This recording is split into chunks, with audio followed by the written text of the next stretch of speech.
नमस्कार, मी देविका। आत्ता आपण आलो आहे आमच्या देवगडमधल्या गोलोक नॅचरल्सच्या बागेमध्ये आणि इथे तुम्हाला दिसते हे हापूस आंब्याचं झाड आहे आणि आता मोहर आला आहे झाडाला, खूप सुंदर। खरं तर मोहरचा खूप छान सुगंध पण येतोय। लवकरच आपल्याला गोड आंबे खायला मिळणार आहेत। हा गोडवा आंब्यामध्ये येतो तर कसा, तर हा येतो कोकणामधल्या लाल मातीमुळे।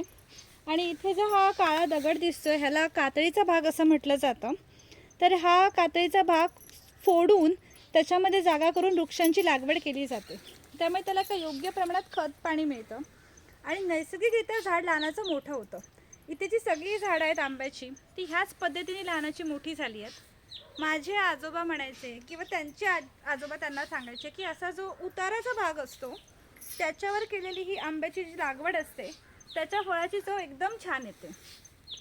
आणि आम्ही आमच्या बागेमध्ये आंबा हा अगदी नैसर्गिकरित्या पिकवतो, म्हणजे प्रॉपर गवतामध्ये आंबा पिकवला जातो, कुठलंही केमिकल त्याच्यावरती नसतं। सो तुम्हाला जो आंबा मिळणार आहे तो अगदी नैसर्गिकरित्या पिकवलेला गोड आंबा मिळणार आहे।